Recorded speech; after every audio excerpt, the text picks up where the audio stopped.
Ladies and gentlemen, we are live. We are here. We are the Essential Wrestling Podcast. My name is Karl. This is episode 15 of our beloved show. This is our Rock Austin 1 episode. This is our probably one of the greatest moments in WrestleMania history that never gets talked about. This is the Butterbean making Bart Gunn look like a bobblehead episode, which was phenomenal. And then actually, a little bit of fun fact here. This is our first ever triple threat episode. Those remember, it was down in Philadelphia. Alsto swinging a hockey stick, crowd chanting, "Let's go Flyers." I mean, I'm not a Flyers guy, but it's just the fact that, there was a hockey stick involved. I'm all there. Like I said, my name is Karl. Speaking of hockey, I got the playoff period going from pretty good right now for my Islanders. With us, as always, again, we have our first ever PWB champion, the living legend, John DeConnie.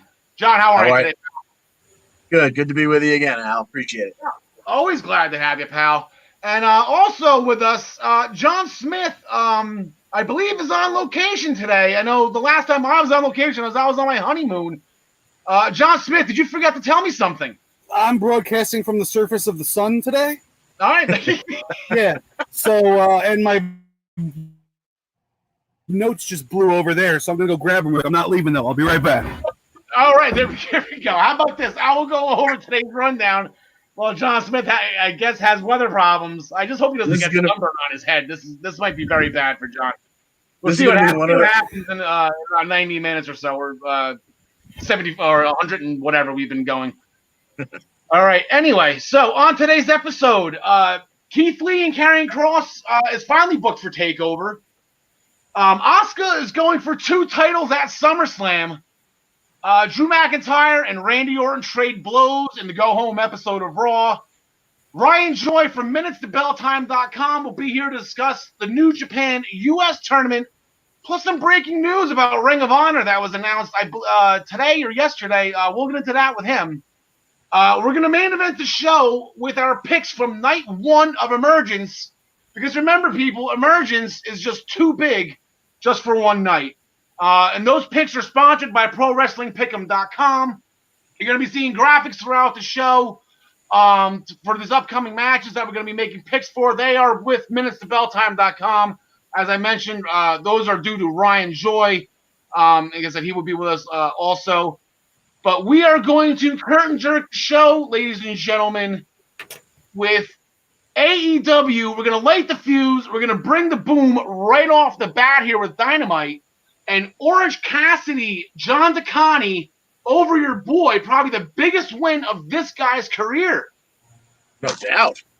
And rolled him up with a mousetrap, as we learned last week was the name of that maneuver. Yes. I've heard it called a spladle before. I forget what we called it a couple weeks ago when AJ Styles used it, but a mousetrap. I'm good with that. But it was an entertaining match, and it made sense for Cassidy to get the win here to prolong things because, quite frankly, I can't get enough of Jericho being completely annoyed by him. So be it. Let it roll on. 100%. Like I said, Orange Cassidy doesn't look like he's got $7,000 on him anyway. I don't know what his contract is, though, John Smith. What are your thoughts on the main event of AEW? I think it was a wonderful match. I think it was way better than the first one they had, and that's not taking anything away from the first one.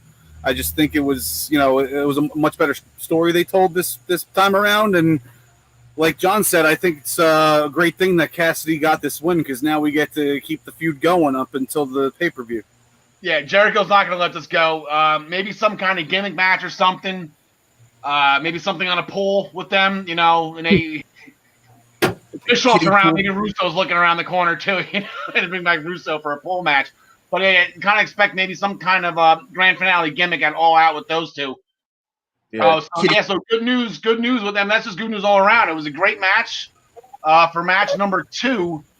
And then we're going to get the grand finale out on the pay-per-view, which will be absolutely fantastic. So what we have, Cody, almost push-ups. Cody, with his 8th successful title defense over Scorpio Sky, it took 2 Crossroads to get him down. John DeConnie, I'll go with you first because I know John Smith missed this one. It took 2 crossroads to keep Scorpio down. Yes. I mean, I think this is exactly what we expected. Say what you want about Cody as an EVP. He's pretty good in the ring, and we know Scorpio is as well.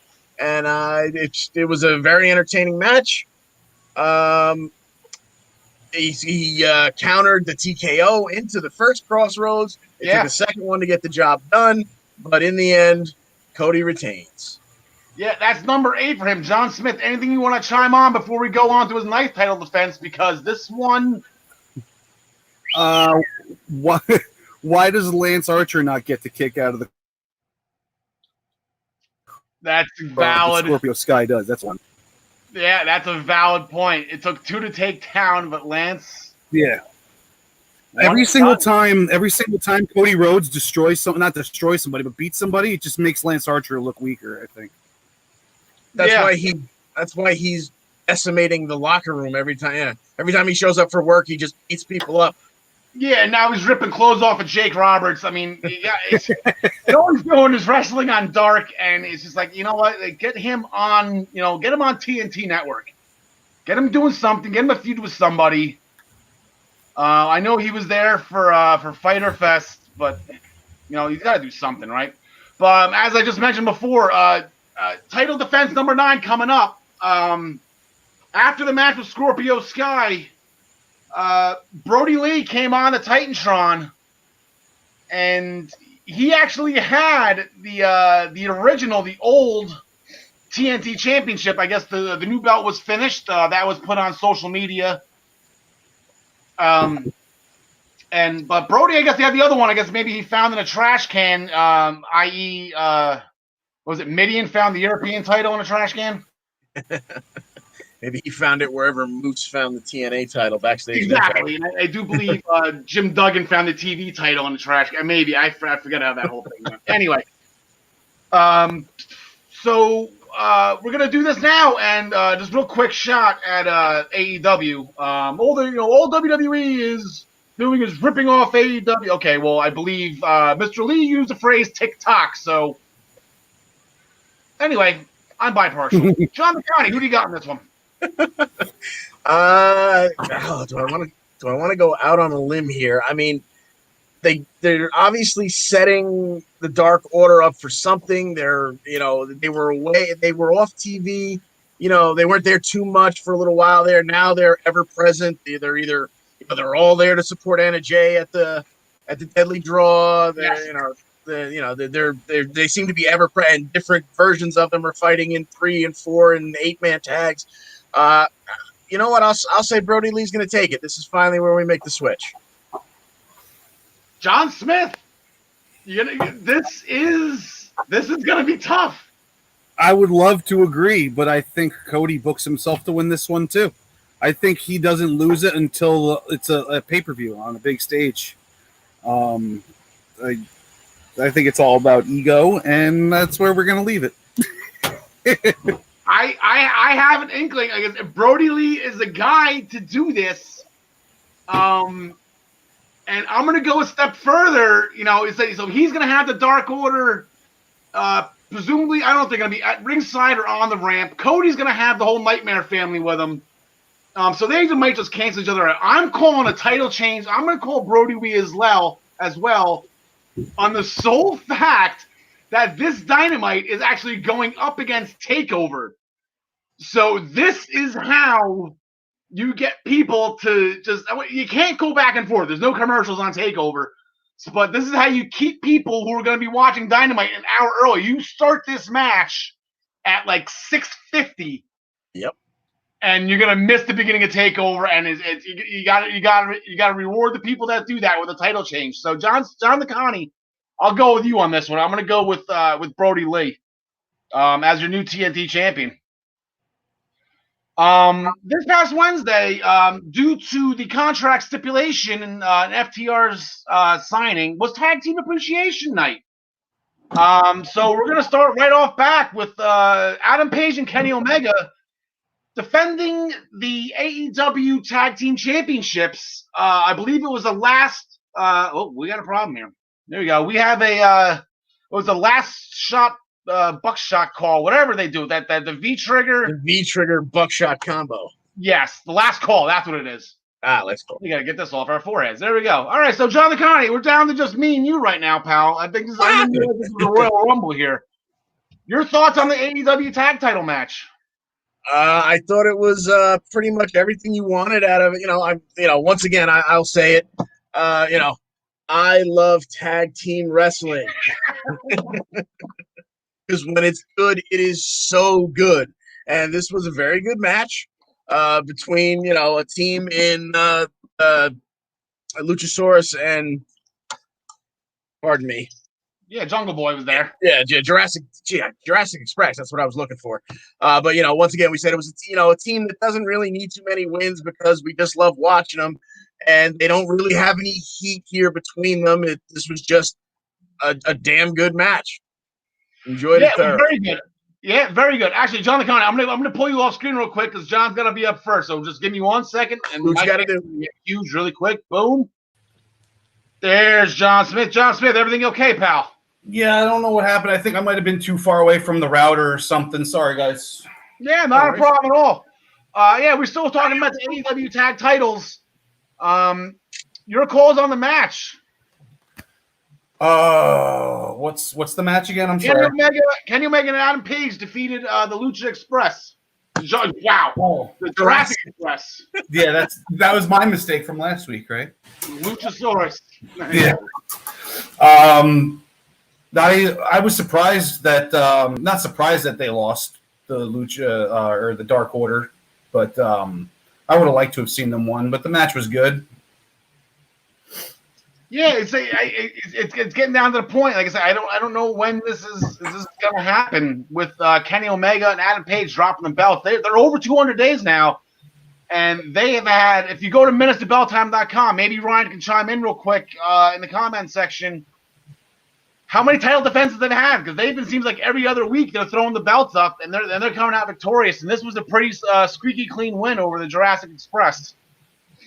So, and then the next part of the of Tag Team Appreciation Night, we have the Young Bucks and the Dark Order have a very decent. The Dark Order, maybe just during the pandemic and when I really started watching AEW a lot more closely because of this podcast. I really never knew how good Evil Uno and Stu Grayson were, but they are impressing me more and more. A lot of great double team combos out of them, John Connie. Yeah, and I think when we first started to see them, look, as the big man on campus here, literally, not figuratively, I never make fun of anyone for their physical appearance, or at least I try not to. But Evil Uno almost seemed more like a manager than a wrestler. He seemed like just a big guy in a mask and whatnot. He I think has slimmed down, trimmed down, and he can really move in the ring. I've been really impressed with every time I've seen him in the ring, except for maybe the first couple of weeks of Dynamite where I really didn't know how to feel about that group yet. But he impresses me more and more every time I see him, and same with Stu Grayson. Yeah, John Smith, the Bucks got the victory. Nick Jackson rolled up Evil Uno after the Dark Order were going to attempt their finisher called Fatality. Matt Jackson was actually in the entrance tunnel being blocked by the Dark Order, and Nick Jackson pulled one out. I don't agree with that finish. I mean, if they were going to have the Bucks win, they should have had them win normally. I mean, it almost seems like he could have won 2-on-1 or something like that. But I mean, that's the Elite booking themselves to be Elite, I guess. Yeah, that's what the E and EVP stands for, right? Elite. But so this tomorrow, actually, I'm sorry, not tomorrow night, Saturday night Dynamite. Oh, that's the wrong one. Boom, there we go. We have the Young Bucks along with Kenny Omega, previously mentioned Kenny Omega, competing against the Dark Order. Was that Reynolds and Five? Having a hard time remembering. It was Alex Reynolds and Silver, right? Silver and Reynolds. There we go. John Silver, yeah. There we go. I knew I would get their names correct. I gotta do more homework on my Dark Order members. John Smith, we'll start with you on this one. I'm gonna go with the Dark Order, just because there's no titles on the line here. All right, John DeConnie, Hooker Crook. You got the Dark Order. You got the EVPs. Agree. No, I agree. I got the Dark Order winning because there's not necessarily a title on the line, and that gets the momentum going for what we've decided later in the night might happen with Brodie Lee. I like. You can't. This is the wrong three members of the Dark Order to do this. Like I'm not remembering their names. Like I know Stu Grayson, I know Evil Uno, I know Cole Cabana. You know, like Brodie. I think these are the wrong. There's got to be some serious cheating and some serious interference, which is possible. Because actually, you know what happens next? As a part of Tag Team Appreciation Night, FTR and the Young Bucks were in the ring with Arn Anderson and Tully Blanchard, who were called the Brainbusters in WWF, former tag team champions of the World Wrestling Federation, but they can't call them that. And the Rock and Roll Express. And everyone was, patting each other on the back. FTR is the greatest tag team in the world. The Young Bucks were the Rockers, and then the Hardy Boys. And it's just, you can see them. And then Tully Blanchard, John Smith, Tully Blanchard with some. Yeah, he dropped those truth bombs, man. It was a big lemon party before he got the mic in his hand. But I was very happy with what he had to say about how, hey, you haven't even won the titles yet. Why are you calling yourselves the two best teams around? So, the segment started off way not to my liking, and it finished strong. Yeah, and then John DeConnie, I'm going to go with you on this one. FTR decides they want to jump the Rock and Roll Express. Dax Hardwood was faking a knee injury. Sean Spears was out there to back Tully. And after all was said and done, here comes Kenny Omega for the save. In the end, yes. Poor Ricky Morton gets a spike pile driver. Yes. Bad night for Rock. Adam Page was just as late as Kenny Omega was on this one, but he's probably he runs a little bit slower after a match. He doesn't want to spill his drink, but we'll just keep making fun of Kenny Omega for just not getting to the ring. That just you guys okay? You get it? But with this, where's it? Oh yeah, it's like the FTR. I put up that graphic too soon earlier. FTR's got a match this Saturday night. They're going against the Private Party. John Smith, who do you got? I got FTR. I don't think it's time for them to lose yet. No, not at all. They're undefeated, as we just saw on the graphic by minutestobelltime.com. They are undefeated at 5-0. John DeConnie. Yeah, absolutely. They got to stay undefeated for a little while if we're going to care about them when they eventually go for the titles. 100%. I'm going to agree with that. And again, also, this wasn't really a part of Tag Team Appreciation Night, but Santana and Ortiz. Talk about a D-bag move here. It steals the best friend's clothes and pours bleach on him. John Smith, any comments on this? I got a ton of clothes with bleach on them for work. That really made me appreciate Santana and Ortiz even more. Yeah. I really enjoyed that segment. I got nothing bad to say about it. Hysterical. Nope. And there was just a brief, and that was the only thing you saw. There wasn't anything else about this feud. Just say it. Bye-bye. Done. John DeConnie, anything? Yeah, no, it was heels being heels. It was very, these guys aren't figuring in a lot of storylines. This was a great little, as you said, D-bag move / comedy relief moment for them. So, the women of AEW, they've been doing, we kind of glossed over this last weekend. They've been doing their Deadly Draw tournament on YouTube. We covered the first week, made our picks. We lost the second week because of the hurricane. This last night, actually, on YouTube was the semifinals, and here are your winners. You got the Nightmare Sisters going against Ivelisse and Diamante on Saturday night, and the winners will be the Deadly Draw Women's Cup. I don't know if you call them champions. I think just cup winners, right? There's no belts. There's nothing. You just get the trophy. That is a nice looking trophy too. Shivani called them, said the cup champions last night. So So John DeConnie, your thoughts on the matches last night, and then a pick going forward. Well, the matches last night. Britt Baker continued, stuck her nose in to continue her little angle with Big Swole to help the Nightmare Sisters get over in that match. And then in what I thought was probably the best match so far of the tournament, Tay Conti and Anna Jay versus Ivelisse and Diamante.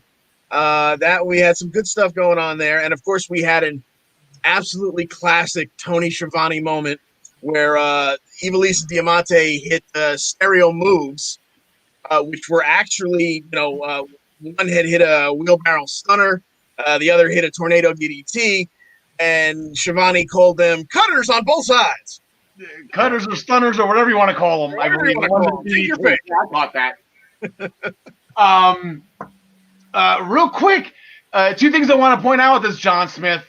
One, Tainara Conti hit a hot tag. And you can see, because I don't know if this is because of her athletic background as a black belt in judo or if it's just the NXT training, but she seemed like 5 times quicker and faster than anybody in this tournament. It just seemed like she was just doing moves and flipping and then boom, and she just looked like head over heels better than anybody. And that's, including Swole. She just looked faster. And then John Smith, anything on Tainara Conti going forward? I know it's not the finals, but when you're trained by the best, you're gonna. Most of these girls that are in Impact never touched a WWE ring, and on top of that, you look at someone like Deonna Purrazzo over in Impact. Yeah, she's doing the same types of things over there. She's not outshining Jordan Grace or anything like that, but other than that, it's the same deal. Like she's just levels above everybody else. And then the one other point I just want to bring out, and John DeConnie, you mentioned it earlier. The Dark Order was behind Anna Jay. Like they walked her out to the apron, and then they let her do. Like the fact that they all just like stood behind her and they were just with her. I just thought that was. You think that I don't know, she would have just been an afterthought because it's not on Dynamite and it's not like she's not a man, I guess if you want to put it that way. But she had no force behind her. She's still not admitting to being a part. They keep making a point of saying that she doesn't admit to being a part of Dark Order. So I know. I don't get there's something brewing there. I don't know what it is, but exactly. Yeah. I don't get what the point is. Like she can't be a man. Like she's got her little mask on and she's nodding to Brodie. Yeah. Same thing with Cole Cabana. Cole is, I guess they're not official, but they're official. I don't know. But I was rooting hard for those two when I was watching that early this morning. Before I went to work, I was rooting hard. Came up short. But that post-match interview with Diamante and Ivelisse, that sold me. They're all in on this. I got them winning Saturday night. John Smith, I don't think we got your pick out of that. I'm gonna go with Cody's wife. I know you would. I'm trying to set you up here, pal. To keep on ripping on Cody. And then in an 8-man tag team match, it's got Donnybrook written all over it. The Lucha Bros are once again teaming up with the Butcher and the Blade, who came off their win. I believe it was against who was that last one against? It was against the Bucks and I think Paige and Omega, something like that. I don't know. I remember Ray Phoenix stole the match completely. Anyway, they're going to fight the Natural Nightmares. There you go. That's what I was getting with that. And Jurassic Express again. John Smith, who do you got on this one? I'll go with Jurassic Express and the Natural Nightmares this time. No particular reason, not because it's Cody's brother or anything. John DeConnie. I'm gonna go the other way because I just think when you put the Lucha Bros in a match like that where they are the shining stars of the 8 or the 4 teams there, I think they'll give them room to shine and therefore come out with the victory. Yeah, I'm not. I don't ever bet against the Lucha Bros. They're my boys in AEW. Love those guys. Lucha Underground for La Raza. There you go. Right, for life, La Raza. La Raza. Anyway, we're gonna switch gears to Wednesday night. Stay on Wednesday night. Last week, NXT Takeover. Karrion Kross had the opening match. He had his match with Danny Burch. I won this one. It went over 2 minutes. Danny held it on a little bit. Match is over. We all knew Kross was going to win. Got him with the cross jacket that I keep calling the straight jacket. I apologize. No push-ups for that one. But then Keith Lee comes storming out with the contract. John Smith, you want to take it from here? It seems like Scarlett might be a magician here. Yeah, definitely did not see that fireball coming. No. I like how she acts as a representative, but it doesn't make Kross look weak. It just makes them look diabolical or something. However they do it, I mean, like, props to them because, you know, I had no idea who the heck Karrion Kross was before he came in. I heard of Killer Kross before, but I've never seen him, never heard of Scarlett, and geez, she's got it too, man. As much as he's got it as a wrestler, she's got it as a manager. And, you know, the whole thing, I'm very excited about this. I really think that Keith Lee's going to lose this title to Kross on Saturday, and, you know, I look forward to the match. Yeah. John DeCon said we're gonna get into this match a little more deeply on Saturday on our SummerSlam special. We will be covering TakeOver as well. John DeCon. Yeah, well, I'm always a big fan whenever they can incorporate flash paper into an angle. So, I very much appreciated the fireball. Didn't Hogan screw this up one time? I don't know why I'm picking on Hulk Hogan lately with the Harley I made fun of him a couple of weeks. I'm not making fun of him, but didn't Hogan screw up flash paper? Yep. Yep. We have a new entrant into the NXT North American Championship ladder match. John Smith, big shout out to you. You got the Velveteen Dream correct. That was the mystery opponent. It was not Drake Maverick. It was not Leon Ruff. It was not CM Punk, as some sites reported. John Smith, your thoughts on the match and a huge, again, Cameron Grimes victory. Yeah, I mean, I didn't pick Cameron to win, but I'm happy he did because I think he belongs in this match. This ladder match is, tailor-made for a guy like him who can just, he's not your high flyer, but he'll take bumps and he'll dish them out too, you know? So, I'm very happy about this. I thought that he would lose and then win the consolation match, but either way works for me, man. John DeConnie, more love for Grimes. Yeah, I love the fact that he was the one. I worried a little bit when I saw Velveteen's entrance that I was going to be wrong on this one, but I not only love the fact that Grimes went in, I love the fact of the way they set up the ending with Kushida hitting the hoverboard and then Grimes hitting the cave-in.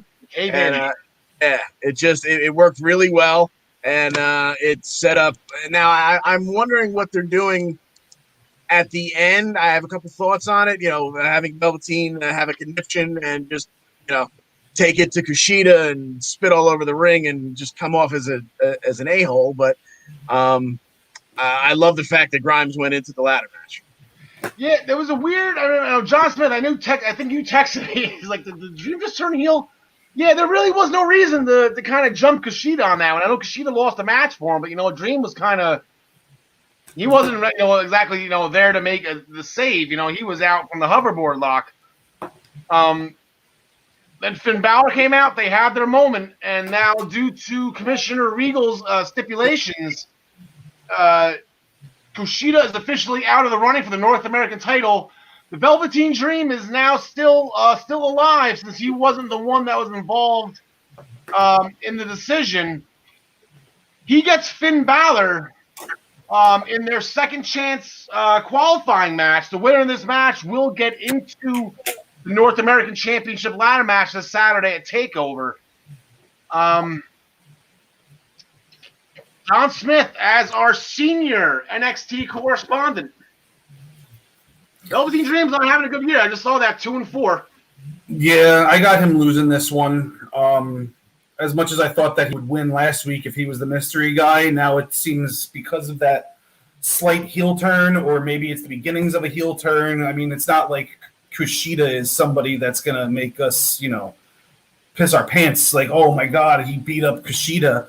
So he's got to do something a little bit bigger, which might be against Finn Balor this week. Maybe after he loses to Balor, he goes full heel, and attacking Balor is going to put you at full heel as long as Balor's playing the face tomorrow. John DeConnie, I will admit, when the Velveteen Dream did attack Kushida, a little bit of urine did tinkle out into my. Yeah. Yeah. I'm gonna go with Balor on this one because once again, if he's not in the North American title match, and quite frankly, almost if he doesn't win it, I don't know what the hell they're doing with him down there. So I'm definitely gonna have him in this match. Yeah, I'm going to go. I got Finn Balor as well. I don't think you can do TakeOver without Finn Balor on there, especially now that they had competition all of a sudden on Saturday night with Dynamite. I think you got to put Balor on the show. But I do think that due to the outcome of this match, I want to say the Dream is going to take Balor out of that match. So, I mean, we'll talk more about that Saturday. But I got Balor with the win, and then I got this story not ending over the Dream just letting this slide. That's not something he does. And then in the other second chance qualifying match, we got Johnny Takeover, Johnny Gargano, the Gargano way, going against Ridge Holland from the NXT UK brand. Somehow made his way overseas. Apparently he's got more drive and dedication than some specific former Impact champions who will remain nameless. John Smith. This one's hard, man. I want to pick Holland, but I got to go with Johnny.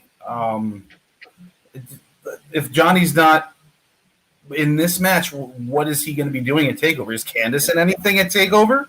Not at the moment. Exactly. So I feel like you got to get him in the match. So that's what I'm going with.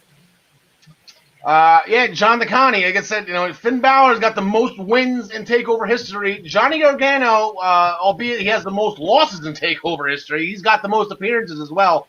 There's a reason why they call him Johnny Takeover, and it's not because he wins, but because he's always there. So, are we going to do this with or without Johnny? Mr. WrestleMania didn't exactly have a pristine record, so no, exactly. You can't have TakeOver without Johnny Takeover. As much as I think maybe there are some big things ahead for Ridge Holland, this isn't where it goes. This isn't where it starts. Yeah, Shawn Michaels was Mr. WrestleMania. He had the most losses in WrestleMania history up until about a year ago, until Triple H finally passed him. That's it. Oh, Triple H all he does is bury people. Yeah, he's got the most losses in Mania history. Right, everyone back off. One day a year. Come on. Yeah, the other 364, he buries the crap out of him, but on that one day, he puts him back over. And then you have, like I said, Cameron Grimes got into the match. We have two more qualifiers for participants 4 and 5. Participants numbers 1 and 2, Bronson Reed and Damian Priest. They did not go into the double count out no contest range that you said they were going to, John Smith. What'd you feel about the match and the outcome? I don't know how I feel about it, to be honest with you, because I think they're putting the title on Damian Priest. I know that's for Saturday, but just to have him, I guess a roll-up loss could be the driving factor. Like, I need to step up my game if I want to win this title. That could be it. I mean, Bronson Reed, I feel like they're just giving him a bunch of wins right now to make up for what Karrion Kross did to him twice. So I feel like, hey, we threw you to the wolves twice, so now we're gonna build you back up. Yeah, I mean, I mentioned this last week. Damian Priest does not need the momentum going into Saturday. And like I said, if you have to pick a favorite right now, the 3 guys in it right now, then we'll put Balor and Johnny and Ridge and Dream aside. Out of those three, out of Grimy, out of Priest, and out of Bronson, he's the favorite. He does not. Reed needed it, John Connie. Bronson Reed needed that win. Yeah. I agreed last week that I didn't think there would be a winner because I thought it would be weird for someone to lose. But now I'm starting to lean towards John Smith, his theory on Priest winning the ladder match for the simple reason that, okay, this is maybe the thing that shakes him. Maybe tomorrow night Saturday tomorrow night, we'll see him doubting himself a little bit and then somehow pumping himself up for the big match or whatever. But I didn't expect it to work out that way, but it was an interesting little ending, and now I think this does make him the odds-on favorite in the ladder match. Yeah, and then when he does win, if he does win, I say when. My pick is still, my verdict's out there. I don't know if Priest is going to win or not, but hypothetically, if Damian Priest does win this, his first challenger is lined up because somebody just pinned him not a week ago. Yep. You have a ready. I won't say it's a feud, but you have a ready-made opponent for him. Story writes itself. Right around the corner. Yeah.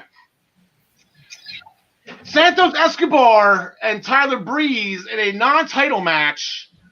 Santos Escobar with the Phantom Driver for the win. John Smith.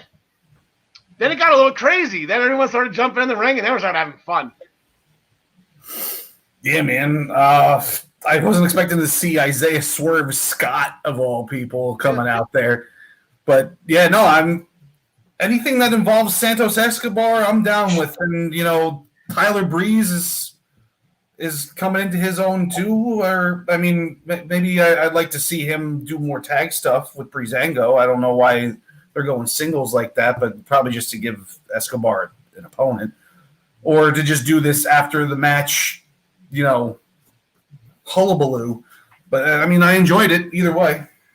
Yeah, I think Fandango. If I didn't say that correctly, and I apologize. If Fandango, he was selling an injury from the week before, right? Then they jump him the week, or somebody jumped him the week before. Yeah. He was jumped by the Sicarios or whatever, the Legato over there. He came out with the broomstick to try and clear house. Didn't quite work out. That way, Swerve had to come out for the save. Since he started dropping Escobar's name a couple of weeks ago in one of his little vignettes. So I guess that's where they're heading next for a title shot. Yeah, Swerve was, and the thing is, Isaiah Swerve Scott, he was the one guy that beat him in that tournament. Yep. It's not like Escobar went squeaky clean, undefeated throughout that whole thing. He did have a loss on his belt, and it was Isaiah Swerve Scott. That match, I don't know if that's going to be a takeover or not, but then we do have a six-man tag with all these guys this Wednesday night, tomorrow night, with Breezango and Swerve against Legado de Fantasma, which stands for Legado of Fantasma, I believe, if my Spanish is correct. Call them the cartel. Yes. Yo soy El Nino. John Smith, who do you got? I got El Nino winning. The Legado del Fantasma, I got them winning for any other reason that, they need to keep building themselves up, and, they're not going to – maybe they'll win clean, but I don't anticipate it. But either way, I think they're coming out on top. John DeConnie, who do you got? Yeah, I agree. The cartel takes this one. Yeah, that's the whole point. When you're a three-man group like this, you're supposed to win these matches, right? I mean, it's not.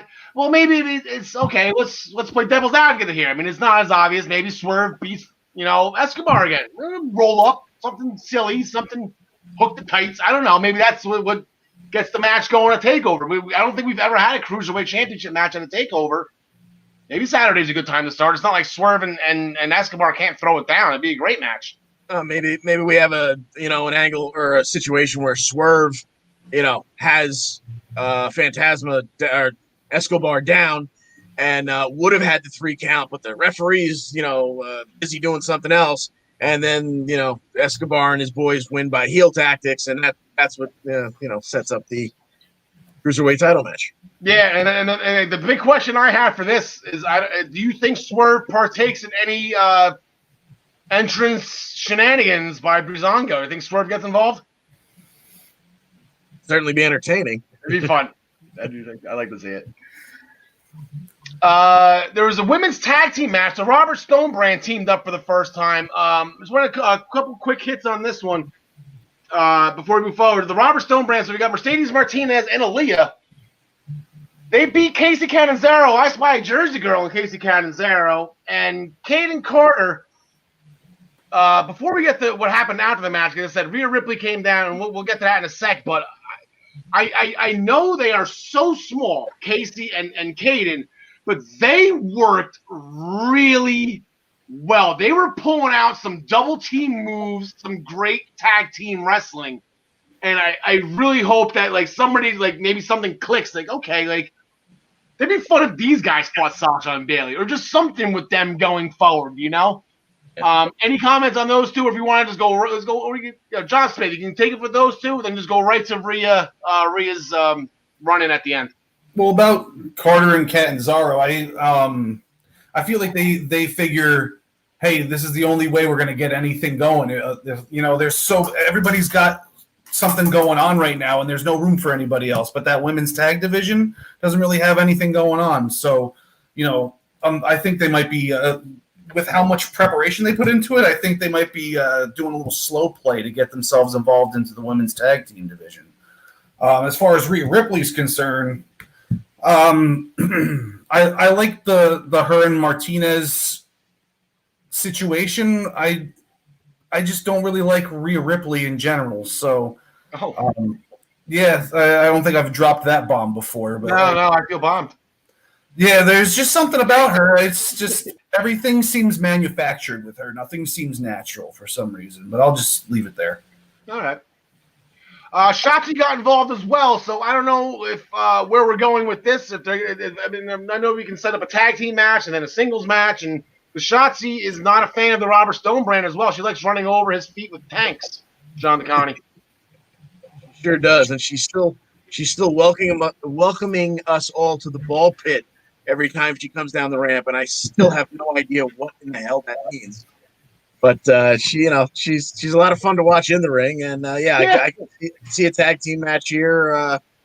It would be a lot of fun, and we did finally get to find out what Mercedes is calling her ripoff of the White Noise drop there. We're calling it now the air raid crash. Yes. In case you're keeping score at home.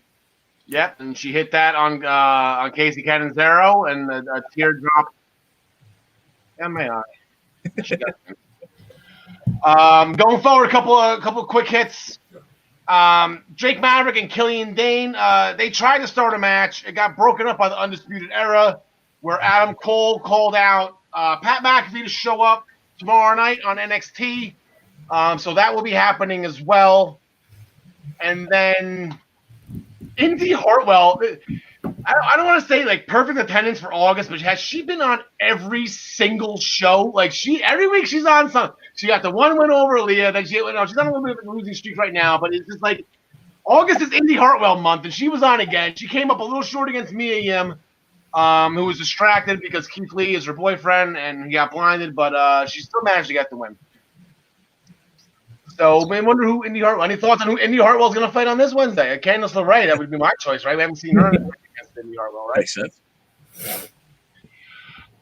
Moving to Friday nights, because there were actually, speaking of Shotzi Blackheart and Tegan Knox, they were the only two representatives of NXT in this tri-brand battle royal that was really entertaining.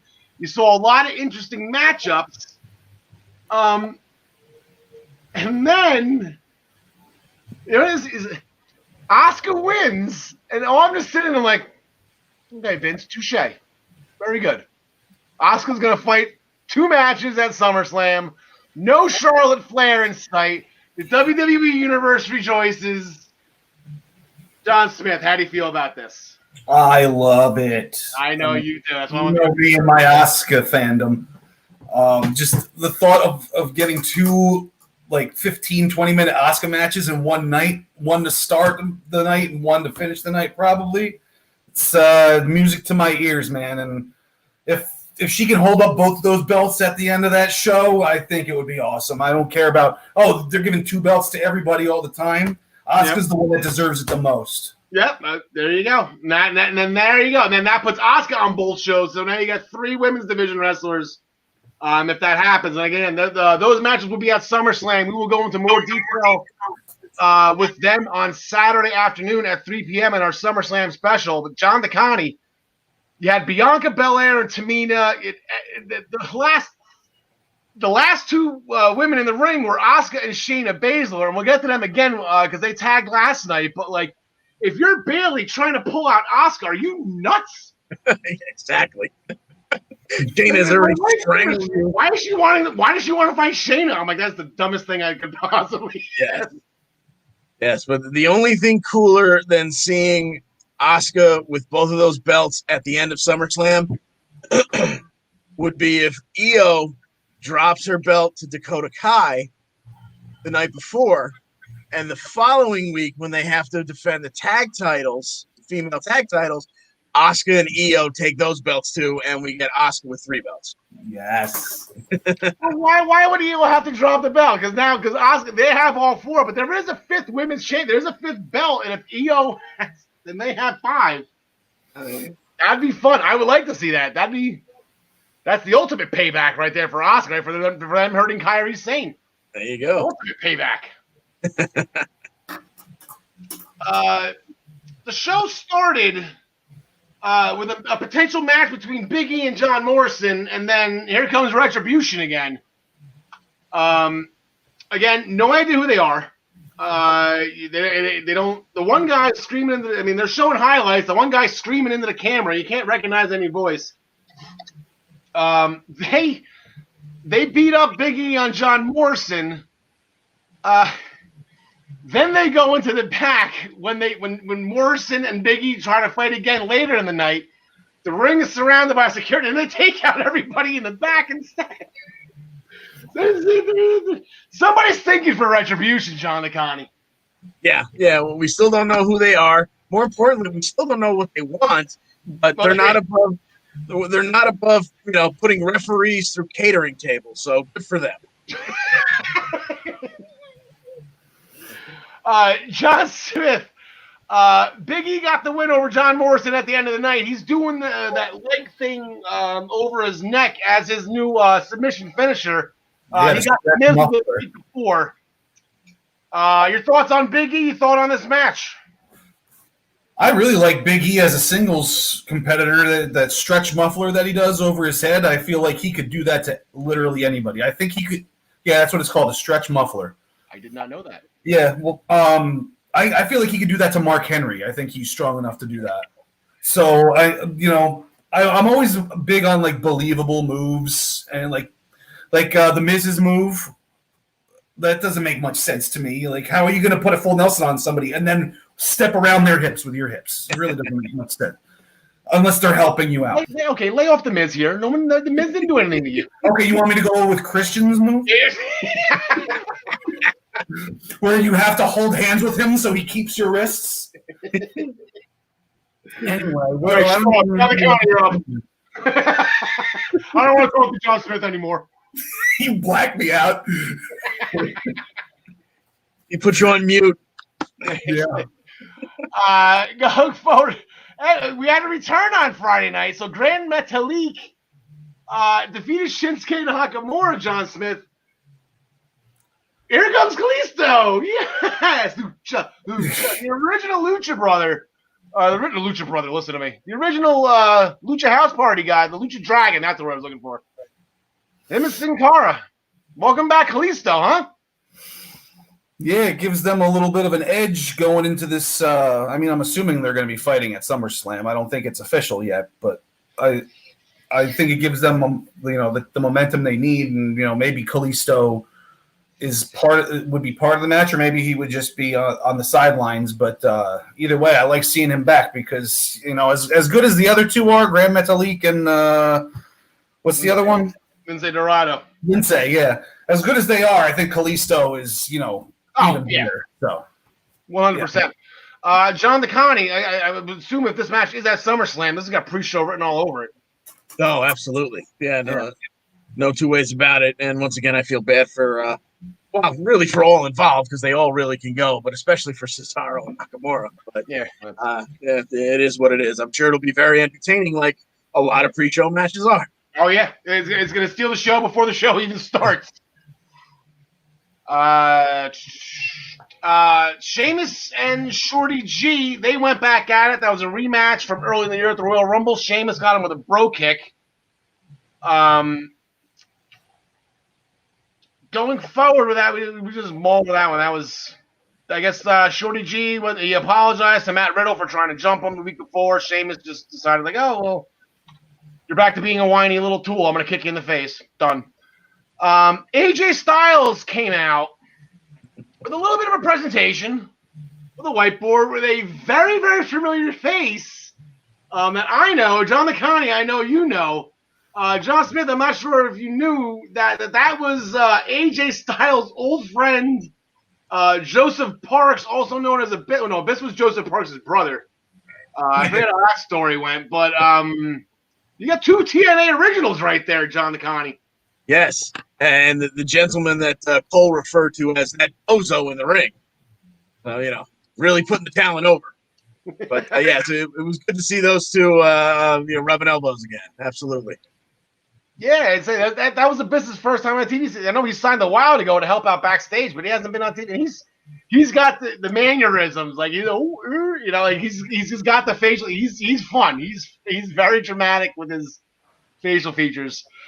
So John Smith, we'll go to you during this presentation where AJ Styles made a list of the great. I don't think the top contender. I forget what it was. He was the only one on the list. It was the phenomenal. What's that? I was just going to help you out there. It was the phenomenal intercontinental statistic system, the PIS. Okay, perfect. And AJ was the only one that made it.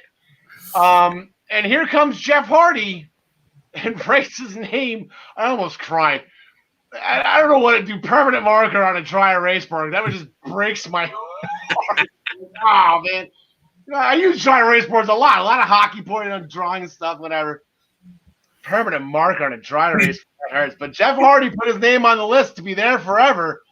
And once again, the Intercontinental Championship will be on the line the Friday before a WWE pay-per-view. So John Smith, this has got 30 minutes all over it with 2 commercial breaks and everything. What are we going to do here? You didn't know that was going to be on SmackDown, right? I guess you missed that. No, I think that's a terrible idea. It's SummerSlam. If you're worried about AJ Styles outshining everybody on SummerSlam, then you're not doing the right things. I can only hope that this match, either doesn't go off or goes off with a bunch of, cheating by AJ where it happens again on Sunday. Because otherwise, why are they even doing this? John McConaughey. Yeah, it's SummerSlam. It's, the second or arguably the third biggest show of the year. If you don't have the leeway to push that a little longer and give this a nice chunk in that, let Retribution come out and tear the ring down in the middle of that match or whatever, so that it gets bumped to the pay-per-view. But give that a nice spot in the pay-per-view. Yeah, I was thinking that too. I think I showed you guys the graphic that just never made it on. I was going to try to do, this is what I think will happen at SummerSlam or whatever. I had Jeff Hardy and AJ once that bar fight was over. I don't know if it's ratings. I don't know why they keep on putting AJ on SmackDown instead of the pay-per-view. Maybe Retribution, they'll do something and they'll just reschedule. There's always that way. It hasn't happened yet. We always keep on, maybe it'll be just a no contest and they'll reschedule for the show. It hasn't happened yet. Maybe Retribution will change that. But we are going to find out this Friday. They're going to be doing something new this weekend coming up for SmackDown, for SummerSlam, and for Raw. I'm going to try not to sing it. I can't hit her notes. But we don't need another hero. We don't need to know the way home. All we want is light beyond Thunderdome. Thunderdome, the virtual fan experience. Any ideas, John DeConnie? Absolutely none. I've heard interactive. So, originally I thought it meant they were going to go to a 20,000 seat arena and maybe put 5,000 people in the building. Then I heard them mention during the outro, I think of Raw last night, they said something about it being interactive. So I'm still thinking nobody in the building. So I really have no idea what their ideas are here. Yeah, the fact that it's interactive and virtual, that kind of takes the fun out of the cardboard cutouts, I was thinking. Or maybe, Ted and Alf, put them in the crowd. John Smith, any idea? But I don't know. I know the NHL, they had like the little Zoom things and the crowds cheering. The NFL draft, they did it. Is this going to be like that? Like, you put fans on the Titantron? I don't think they're going to do anything where there's like live fans because it's too hard to control what each person is doing. Like, what if somebody wanted to just throw up some porn on their screen or something? Like you gotta be ready for stuff like that.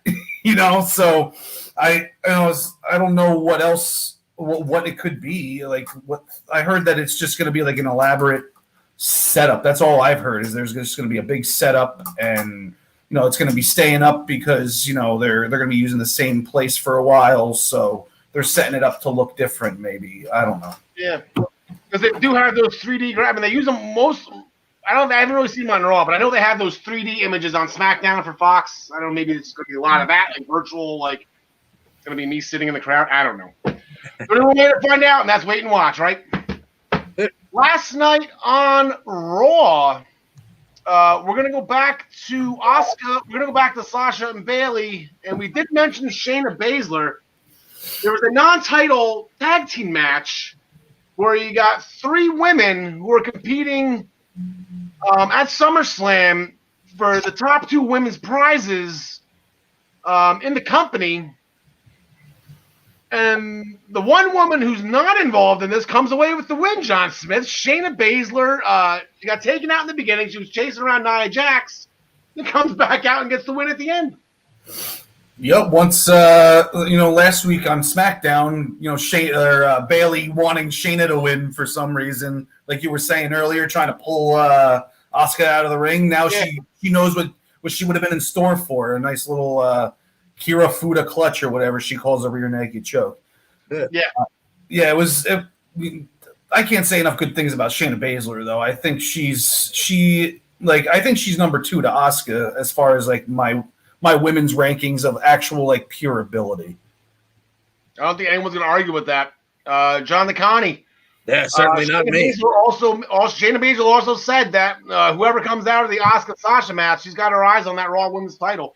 I got next. Yep. Shayna is a bad, bad woman, and that's exactly the position she should be in. She is so entertaining to watch, and the thought of her versus Asuka, I'm only upset that it's not January or February with that leading up to April. Yes, that should be yes, WrestleMania. Should be SummerSlam. I don't know why could have done that. It's right there. Also backstage, Shayna was talking to Marina and Jessamine. Those 2 are back on TV. I mean, you see Marina every week. She's always in the crowd cheering for somebody. I don't want to say she's been NXT crowd MVP, because the camera's always on her. But they were backstage and they saw Marina in the Raw Underground. They've been off TV and training for a while now, so hopefully they made some serious progress. Where if they're going to put them on Raw with Shayna, they better produce. So hopefully, I'm looking forward to that because then Shayna Baszler becomes that much more dangerous. The Hurt Business had an interesting night. Started with Apollo Crews and Shelton Benjamin. With a match where if Apollo Crews won, then the Hurt Business would be barred from ringside and would just be one-on-one with MVP at SummerSlam, John Smith. Yeah, and it was a very short match. I would have liked to have seen Shelton, put on more of a show before he gets to look at the lights. But They did what they had to do to advance the storyline, and I look forward to that match on Sunday. Yeah, and then John Connie, and then the reason why Shelton Benjamin, he got the roll, he got distracted by R-Truth and getting chased by ninjas. Got distracted, got rolled up for the pin, and then all of a sudden R-Truth came flying back. Shelton Benjamin got the 24/7 championship back. Yeah, so there's part one of where this is going, because this story is just not ending here. Yeah, it was such a. As I'm typing my notes, I've got VP Lashley, Shelton, Retribution is back. We're not afraid of you, Retribution, and then you got R-Truth and Tozawa come running through, and Mustafa, Cedric, and Ricochet. I didn't know what the hell I was doing. This was a lot of notes. You just gotta watch, and because then after that, and then it's MVP wasn't done. He was upset later in the night. He told Apollo Crews to get two out of the three of his buddies to do a 6-man tag match, and it's an elimination match that the Hurt Business took John Smith. I know you like elimination matches. Yeah, big fan of elimination matches, and it went the way it needed to go with Bobby Lashley being dominant at the end, because he's the world champ of all, contender of all the guys, in that match. Yeah. So I think that's the way it should have went. That was a fun match, but yeah, I mean, I'm a big fan of the Hurt Business, so I'm not going to say anything bad here. It's just no, not at all. I know you want to for Cedric. I almost called him the Entertainer. Cedric Alexander, because he kind of was the fourth man, the odd man out as far as the 3-man tag went. Yeah, but then John Connie, Cedric's like, you know what? I'm not just gonna sit on the sidelines here. That's and then he pinned Shelton Benjamin, and now Cedric's the 24/7 champion. Yes, and the absolute whirlwind of an evening continues. But yeah, that match was a lot of fun. It's a good thing that there, this was a big space, because early on in that match, when Bobby Lashley took Ricochet up for I guess it's technically a choke slam, but the assist he got from Ricochet, if they had been in any other room in that building, he would have put him through a ceiling tile. He got so high. So yeah, and that's exactly the way it should have gone, with him standing tall at the end of that match, because he is the beast of that sixum. Yeah, Bobby. Oh, Bobby. And then I don't know if I kind of fell asleep. I was watching highlights this morning. Cedric Alexander, he had 24/7 championship match against Tozawa. Did that happen, or was that a dark match? Yeah, no, that was right after they came back from commercial. So Cedric ended up fighting anyway, even though they tried to give him the night off. So he beat Tozawa. So Cedric Alexander, out of all this mess, we had 2 title changes and a title defense of the 24/7 championship. Cedric Alexander is the guy right now. And then we had some interesting. Benjamin won the title back. Yeah, exactly. At the end of that match, Shelton hit pay dirt and won the title back. Oh, did he? They didn't show that on .com. Oh my God, really? Yeah. Not even WWE.com can keep up with freaking the 24/7 championship.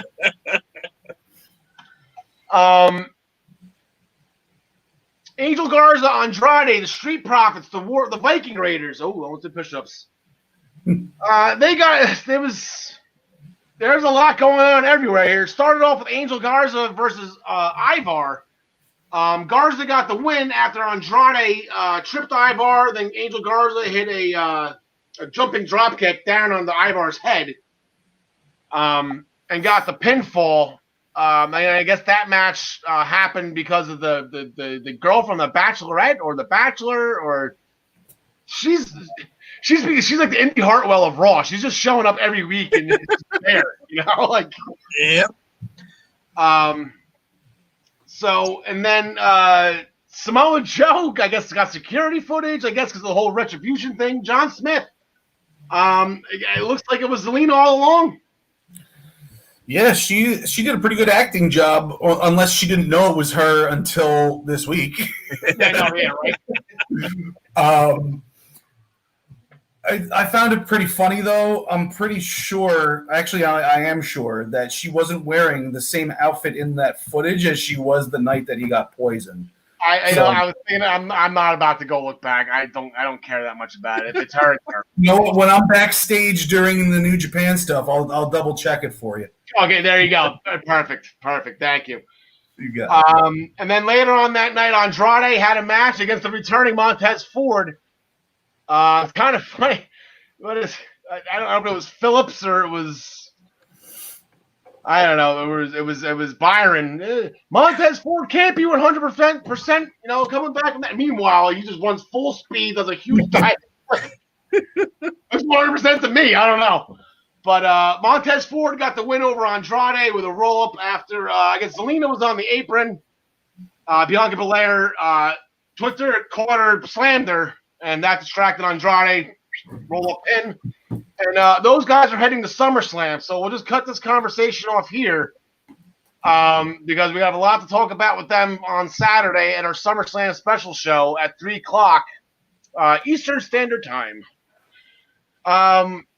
Raw Underground got a little it's now we're putting guys together, right? So you had Dolph Ziggler versus Eric from the Viking Raiders, which I thought was a great matchup.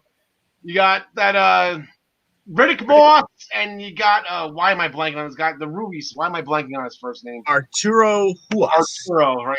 I keep on thinking Cesar Bononi, but that was the other guy, and that's the one. Yeah, Arturo Ruiz.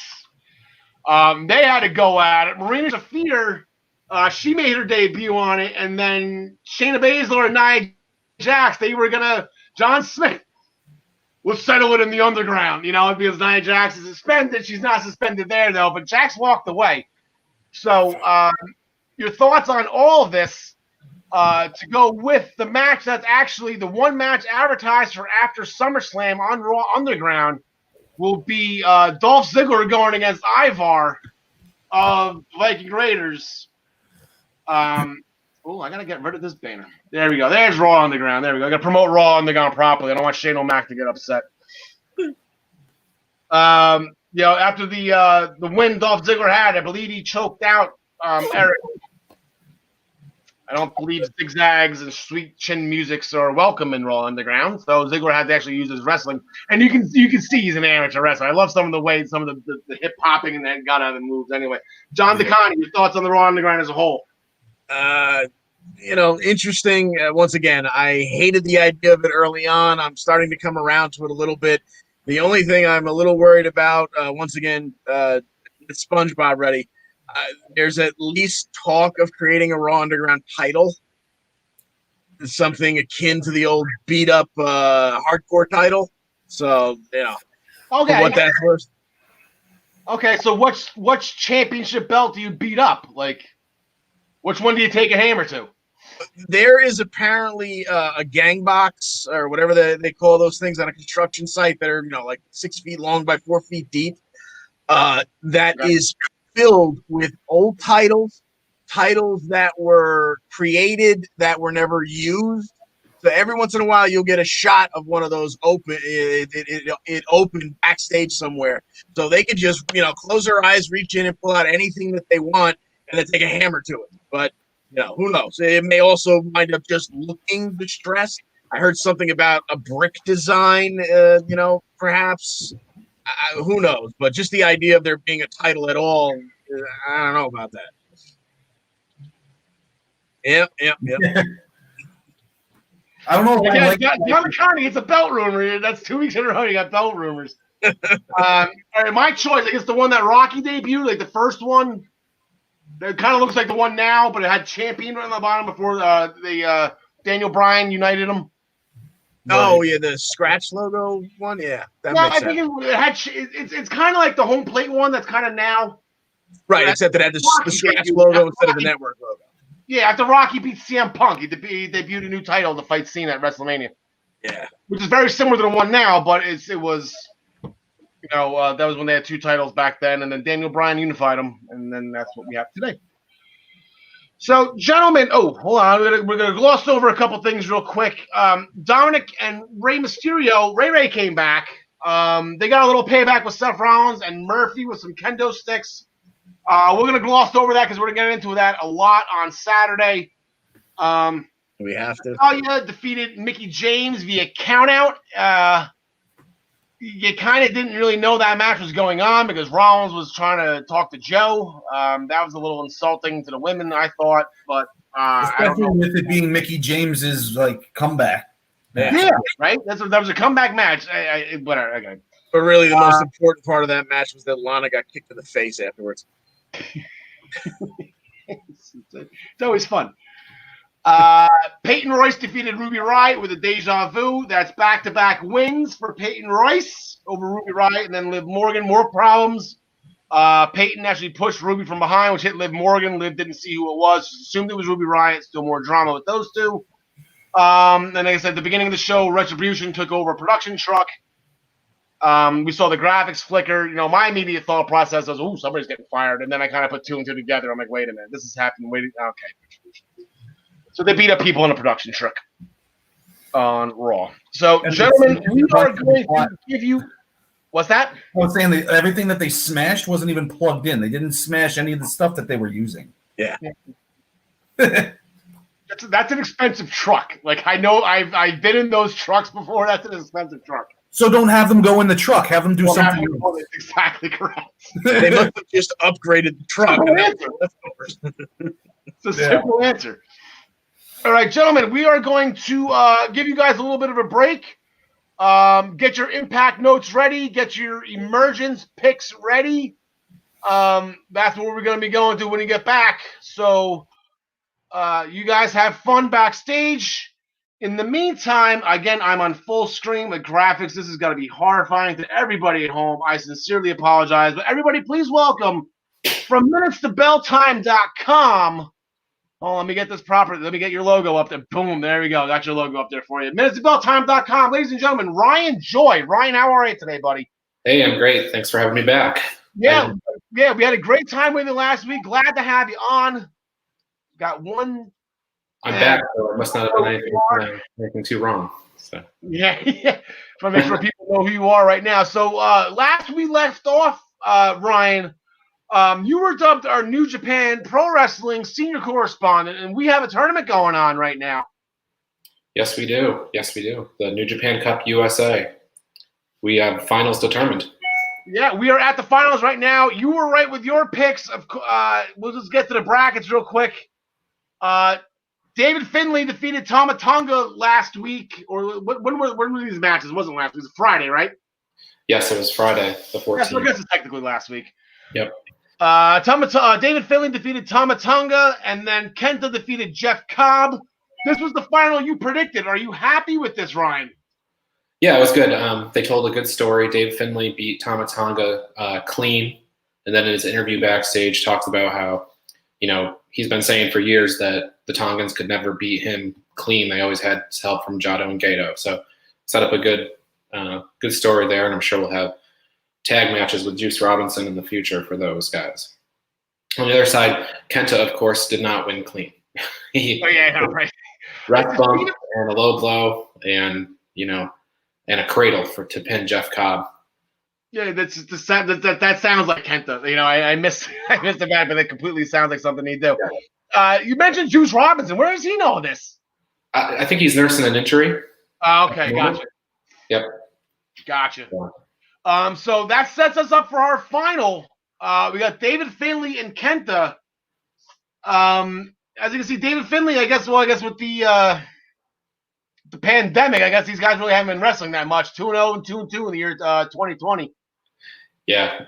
New Japan in general doesn't do a lot of singles matches. If you ever, watch their cards, they usually have one or two featured singles matches and a whole bunch of multi-person tag matches. So the records are sort of low, but then you also have the pandemic. So, yep, there you go.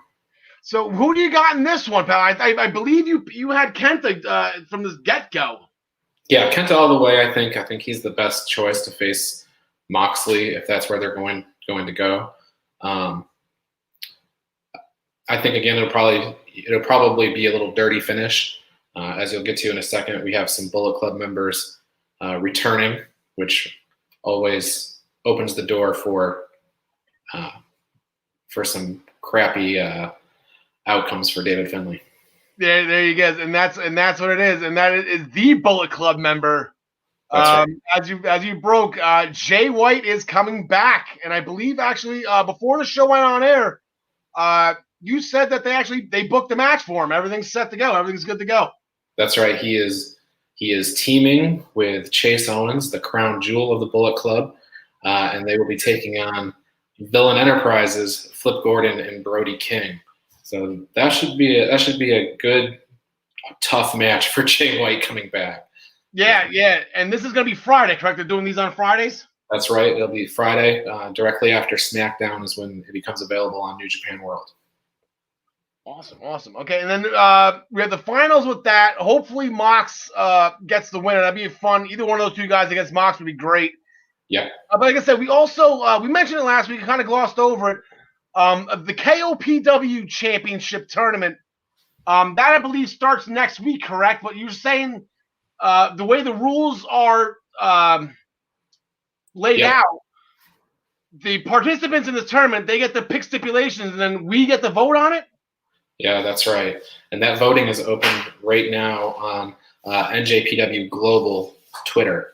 So it's at NJPW Global on Twitter. You can go out and join the other 7,000 people that have voted. But you can see the 8 participants in the graphics there. They've all selected stipulations, and the fans are choosing what their favorites are. Show and Sonata in the upper right, they actually picked the same stipulations, so that made things sort of easy on fans. But yeah. I can tell you, give you a live update that right now the no finished allowed is the winning 65% to 35% for the Kojima and Desperado match. Yano is winning 60-40 with his two-count pinfall. Only he would come up with a 2-count pin friggin' stipulation. If it was a 2-count, that guy would win a lot of matches. And then in the final one, which is Okada and Yujiro Takahashi, upper left, Okada wants a 3-on-1 handicap match, not in his favor, and Yujiro Takahashi wants a lumberjack match where all the lumberjacks have leather belts. And he is winning 57% to 42 right now. So, wow, yeah, that's kind of ballsy on Okada. He wants to take on 3 guys from the Bullet Club by himself. Like I said, that's 3-1, not in his favor. He's trying to stack against the deck against himself. Yeah, and they're just. I would have voted. So people can go out and vote on that stuff through Monday on the NJPW Global Twitter account. The matches, those 4 matches, take place on the 26th. That's Thursday, or I think it's Thursday. It's Wednesday.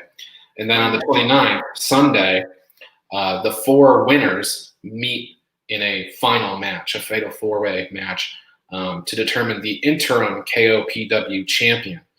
It's interim because that person will then defend that championship to the end of the year, at which point that person will be, whoever has the championship at that time is crowned the 2020 KOPW champion. And then it all starts over and they crown a new one next year. Yeah, that's a pretty interesting concept. And I think that's weird. A guy can have it for 364 days. That's right. And then on your New Year's Eve special event, some schlub, maybe let's just say Cheeseburger comes in, beats Okada, and he's the year champion because he's ending the year. I think that's a pretty crazy concept. Well, let's not start any rumors that Cheeseburger has a chance of beating Okada. But I'll pick Cheeseburger over Okada. That when that match happens, you go ahead and pick Cheeseburger. Do you believe in miracles? And then as you broke on your Facebook page and probably all across your social media, I don't know if it was yesterday or today, but Ring of Honor's got some plans here. Yeah, so Ring of Honor, as we mentioned last week, they are doing tapings later this month, and they are going to bring back the Pure title. Now, they actually announced that earlier this year, and they were getting ready to start a big tournament, but the pandemic happened, and so they put their plans on hold. But when they resume taping, they are going to bring up this 16-person tournament, and they've announced 10 of the names, and you can see the faces there. In fact, our New Japan Cup USA finalist David Finlay is right there. Yes, he's right front and center. Yeah. So he's Mr. Tournament these days. Jay Lethal is also in there. He's the only person to ever held the Pure title in the past. This is a Pure title is a championship that was around 2004 to 2006. There were 7 champions. The last one was Nigel McGuinness, and he lost the belt in a unification match to Daniel Bryan. Oh wow, that's the big names right there. The first champion was AJ Styles. And his name was thrown out there, and I believe I don't know if it was Joe or Christopher. I think Samoa Joe's name was thrown in there. I think he was. So it's a pretty prestigious title, and like I said, they once they start taping. Spoiler alert from my end, I spotted a Jersey guy in that picture, and you mentioned his name. Going Jay Lethal all the way on this one. Jersey Jay Elizabeth. I think it's Jay Lethal or Jonathan Gresham, one of those two guys. I think it's got. Yeah, Gresham's good. I miss Ring of Honor. I miss Dalton Castle. Mm-hmm. I can't wait to get that brand started back up again. Yeah. So what we're gonna do right now, Ryan, we're gonna switch gears right now. We're gonna bring John Smith and John DeConnie back. We gotta get our nameplates off here. Boom. We're gonna go 4 square for a while here. First time ever, right? Yeah, well, we had Tyler. We've done this twice before, but yeah, this is so King Kong Bundy's going to be subbing in for John Smith. He's trying to. No, I was there. You're playing a little ha-ha over there, John Smith, aren't you? Playing some ha-ha. Josh Matthews. So, ladies and gentlemen, this segment, we are brought to you by ProWrestlingPick'em.com. You can play against all of us. We are all in the Essential Wrestling Podcast pool. Anybody can play. We have Emergence on there. We got a big weekend with TakeOver and SummerSlam. We got Emergence again next week. We got All Out coming up. We're going to be doing a lot of pictures. There's going to be a lot of graphics, a lot of fun. Right now, let's just give you an up-to-date speed. I didn't get these updated. I had some laptop problems. My whole computer crashed. I had to start back at scratch. I found these. These are the updated stats. I believe last weekend, those were the Slammiversary and Extreme Rule records. But I got a slight lead over Tyler. Ryan from Minutes to Bell Time had a great Money in the Bank. You can see his record. He didn't do that many matches, but he got the right matches right, including an Oscar Money in the Bank win. Am I right, Ryan? Yeah, that's right. There you go. Then John Smith, John DeConnie. There you go. You're struggling right along. And here we go from Impact, from Slammiversary. Like I said, I got that. Kylie Ray got me that one win. That put me over Tyler, John DeConnie, and Ryan at 3 and 4. John, I believe you want to give your Impact. What's what I'm looking for? Your disclaimer with your Impact picks here. Oh, me? Yeah. Oh yeah. Whatever you see me pick on here, unless it goes along with everybody else, pick the opposite. The opposite. Right. Then you too could go 6 and 1 in Impact. Okay, so gentlemen, let me just get my notes here straight. I believe I'm back. There we go. All right, our first match going in, I believe, real quick, John DeConnie, I believe there was a small altercation backstage. Moose was walking around. I guess he was looking to give the next title opportunity to Suicide, but what happened? Instead, he stumbled across Willie Mack and Eric Young. Is that where you're going with this? No, Trey Miguel was down there and. Oh, okay, yeah, I'm sorry. Yeah, the Rascals were messing around with Suicide's kit, if you will, and he wound up giving the next title shot to who he thought was Suicide, but was really Trey. So that sets this up right here. We got Moose going 14 and 2. Trey Miguel not having a good singles year, but he did wrestle in a main event of a Slammiversary, and that's not something a lot of people can say. So we'll put an asterisk next to that. The guy's a main eventer. Ryan Joy, we'll give you the first pick, but before you do that, we'll let you plug your artist here. Yeah, the drawings of Moose and Trey Miguel in this picture are done by I Draw Wrestlers on Instagram. And my pick is Moose. Your pick. Who do you got for this? The TNA Championship on the line. It is not an official Impact title, so this is only a 1-point match here. Yeah, Moose. I mean, I don't think you can bet against Moose in this match. No, John Smith. Well, I picked Trey. One guy can. There's your disclaimer, hot at work right there. There you go. John DeConnie, just real quick before you make your pick, and then after, I guess Moose was walking down the hallway, he saw a hologram, it looked like. Some kind of projection on the wall. Yes. EC3 is all up in his head because that TNA title represents everything EC3 was, and he needs to burn that down to become and to control his narrative. Yep. So do you see Trey Miguel taking the title from Moose, and then EC3 is now haunting the Rascals, which actually would be really funny because if they're as high as they say they are, and, and all of a sudden images of you could really this actually would be such an Impact move to give Trey the belt that it would work. That would be a very entertaining storyline, but I'm gonna stick with Moose. Yeah, I'm gonna go with Moose on this one. I'll just stick with the Moose. I don't like betting against Moose anyway. Like I said, with that record, that is a pretty impressive record right there.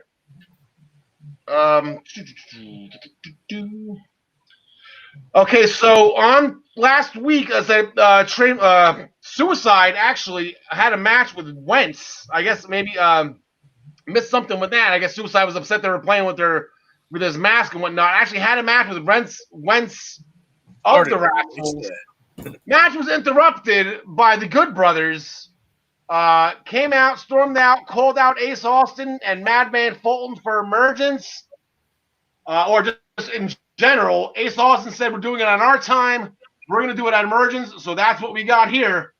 The Good Brothers are back. They are currently 1-0 in Impact. Madman and Ace, this is their first time teaming together. John DeConnie, we'll let you start with this one.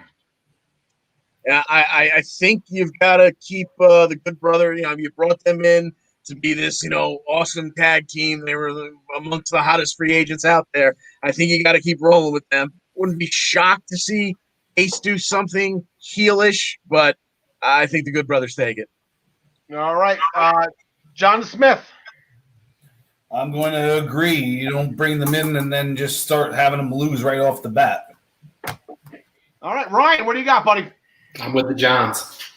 You're with the Johns. I'm going to be with the. It's going to be unanimous with the Good Brothers. The thing is, if the Good Brothers win this, I think this is going to infuriate Ace and Madman even more, and they're going to keep trying to jump them. Like I think this is going to Bound for Glory. I think this is going to last a while. Maybe a cage or some kind of weaponry at Bound for Glory between these four guys, and then that'll be the one that sell it. But yeah, this is. I think it would make more sense if the Good Brothers win this, and then Ace and Madman just keep on coming at them. So the only thing we saw from the competitors in the Impact Tag Team Championship match was just some promos. We've seen some things before. We saw Ethan Page 1 week was dead silent for the first time ever with tears in his eyes, and then the next week he's back to just not shutting up, being motivated. But we're getting the rematch. I guess they still have rematch clauses at Impact. The North are taking theirs tonight against the Motor City Machine Guns. John Smith, you can start this one. I'm pretty sure I picked the Motor City Machine Guns. I don't know if you can confirm that or not, but I'm pretty sure I picked the Motor City Machine Guns, so I'm going to go with them. All right. I cannot confirm that right now. Maybe I'll text you later. No, I'll confirm it. All right, sounds good. Even if not, you got until you got about 15 minutes to change that pick. Ryan Joy, who do you got on this one, pal? Yeah, I think that's a successful title defense for Motor City Machine Guns. Okay, John DeConnie? Yeah, likewise, I'm going to stay with the Machine Guns holder. I'm picking. I don't think this is as simple as what do we do with the North then? You know, or how long is the machine? Like, there's more questions I had for this match that you just don't know. Like, we don't know what the machine guns are going to be around for. Like I said, I want them here for Bound for Glory. Yeah, I'm not going to bet against the machine guns while they're around. I'm going to keep on betting on them until I'm finally wrong and they lose the belts, and then maybe they'll retire. I have no idea. But and then we have one last title match. It was originally supposed to be, I guess, a one-on-one match between TJP challenging Chris Bay, John DeConnie. Yes. And then a little TJP got a win over Chris Bay in a tag match, so obviously that sets him up for a title match of the X Division title. But Rohit, ever the good friend to Chris Bay, convinced him to invite him into the match so that it could be 2-on-1. Simple enough, right? And Bay went for it. Yeah. Okay. So now, John, you're the Impact senior correspondent. Are we giving Rohit Raju some kind of miracle win here? I don't think so. Well, once again, if points are on the line, I'm sticking with Chris Bay because I think he's the future of this company.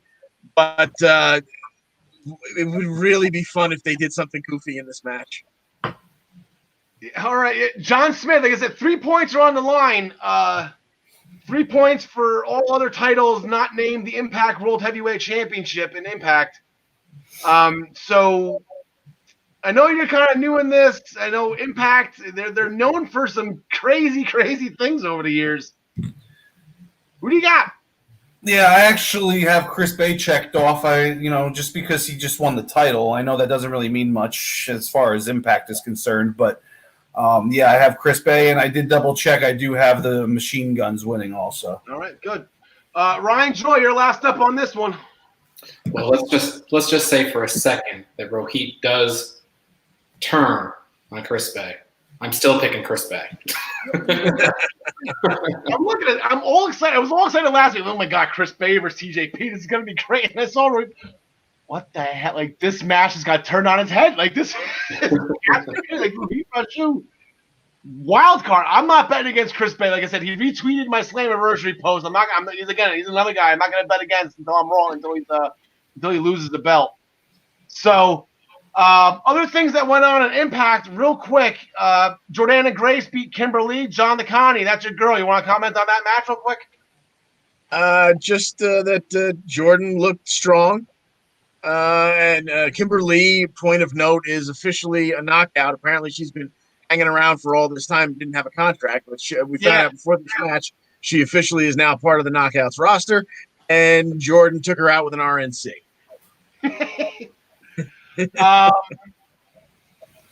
Eddie Edwards, another successful title defense. This week you got Brian Myers. So it was Brian Myers' return to the Impact ring.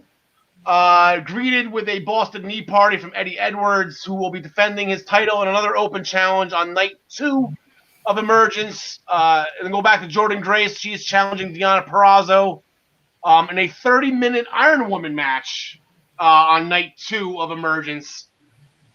Heath is, I almost said his last name. Heath is campaigning for an Impact contract. Please go to Twitter and support Heath with the hashtag Heath for Impact.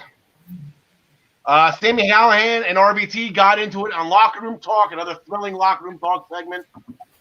And in a no disqualification match, Kiera Hogan and Tasha Steelz defeated Nevaeh and Havoc.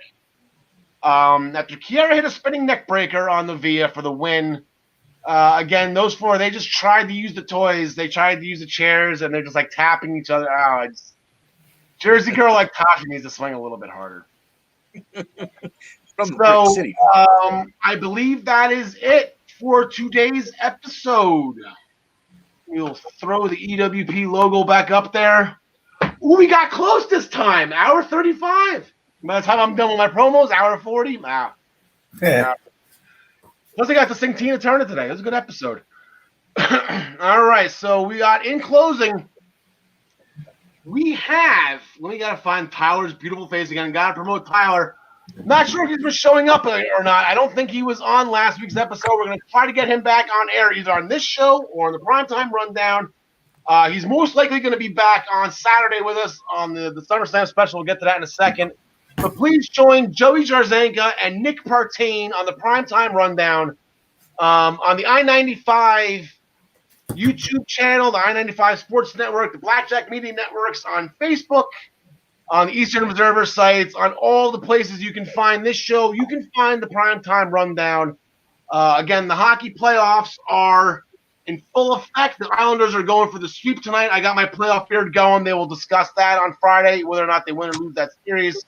I'm hoping they win the series. You blow a 3-0 lead. That's pretty tragic. Baseball's in full swing. No pun intended. Actually, that one was pun intended. Last week it wasn't. This week it was. Baseball's in full swing. Football's about to start. Basketball playoffs are starting. All your sports news and notes, please check out Joey, Nick, and Tyler on Friday nights at 6 p.m. Ryan, you want to do your own plug, pal? Yeah, go to minutestobelltime.com. We're on all the social media platforms, and subscribe to the Body Slam Brigade newsletter.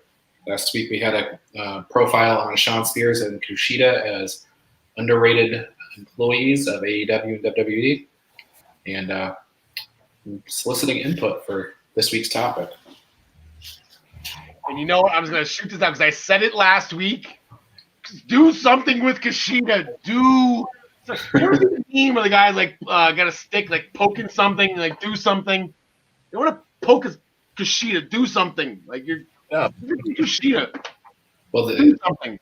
Every match is a good one, so I've never seen him have a bad match, especially in New Japan. I know New Japan's a different style than.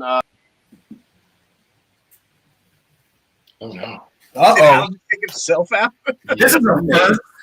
The inmates have the asylum. Oh my goodness! Ow! Well, Well, I guess we're getting close to it. Do we just do the sign off? there he is. I hit something. My bad. Retribution. Andy Callahan. Unbelievable. Even the Essential Wrestling Podcast is not safe. No, it wasn't. There it is. This is what I was looking for. Boom. All right, we have our SummerSlam special. We finally have an official graphic. Please come to us. Tune in to us on Saturday, on August 22nd.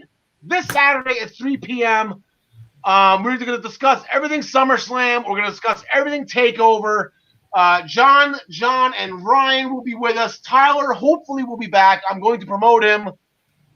If not, we will make sure that when Tyler comes back, he will have this over his face the entire show. That's poop if Tyler does not come back. I believe that is it. Yeah, we are back next week. We got the Saturday special, but we will be back next week at 6 o'clock. Our normal bat time, our normal bat channel, our normal bat hosts to discuss everything that happened at TakeOver, everything that happened at SummerSlam. And we have to make our picks for night 2 of Emergence because, as we know, Emergence is too big for just one night. All right, so thank you very much, everybody at home, for watching. Thank you, those for listening on the audio. We have an audio link. I can't remember what. SoundCloud. There you go. Thank you for those listening on SoundCloud, for those on Facebook, for those on YouTube. Thank you so much. Ryan Joy, thank you very much for coming in and talking New Japan with us and giving us all the information and all the stats and all the graphics. And again, I draw wrestlers or all the illustrations for the Impact wrestlers. I draw wrestlers on Instagram. For John DeConnie, for John Smith and King Kong Bundy, my name is Al Karl. Alexa Bliss, we love you.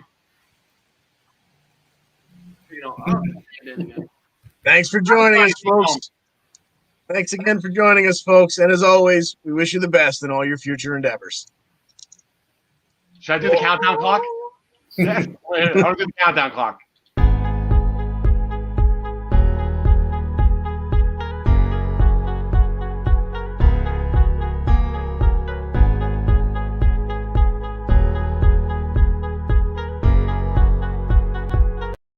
All All right, now we're gonna do like a Marvel mid scene credit thing. I didn't cut it off yet. Like this, like the Marvel, like the mid credits. That's it. The end credit scene. I'm pretty sure we're still live, no? No, we're still live. Yeah, I didn't cut it off Okay. yet. All right, have a good night, everybody. Good night, all. It's Saturday. Guys.